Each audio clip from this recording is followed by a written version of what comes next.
L'île Sainte-Marguerite, au large de Cannes, accueille la première rencontre internationale de Land Art, une exposition en plein air d'artistes de l'Arctique et de la Méditerranée qui utilisent des matériaux naturels trouvés sur place dans la forêt pour en faire des œuvres originales parfaitement intégrées dans leur environnement.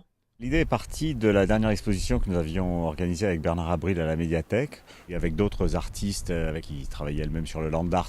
6 artistes finlandais originaires de Laponie et 4 Français de la région ont passé une semaine sur l'île et laissé libre cours à leur imagination pour magnifier troncs d'arbres morts et autres déchets de végétaux. En 2011, j'ai été invitée à participer à une manifestation un peu similaire au nord du cercle polaire.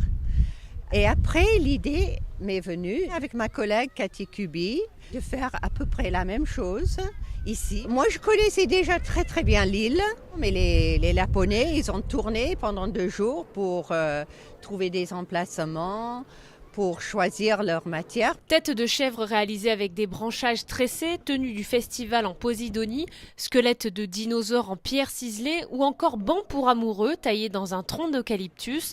Au final, ces œuvres éphémères forment un parcours d'étonnantes sculptures construites et insérées harmonieusement autour de l'étang du Batéguier. Un moyen idéal de redécouvrir les lieux et de sensibiliser le public à l'environnement. J'ai trouvé des matériaux au bord de la mer notamment, qui ressemblaient à des kiwis et du bois flotté. L'œuvre était presque toute faite et j'ai eu juste à faire un montage plus créatif. Ce site, l'île Sainte-Marguerite, c'est très excitant parce qu'il y a la végétation, les odeurs et puis il y a une histoire. C'est un lieu magique. C'est une sorte de symbiose en fait entre l'homme et la nature. Ça permet d'avoir un regard différent et de redécouvrir des endroits de nature, la faune et la flore qu'on avait peut-être un peu oubliés. Réalisées dans le cadre de la Semaine nationale du développement durable début avril, ces installations monumentales pour certaines sont à découvrir jusqu'au 31 août 2013.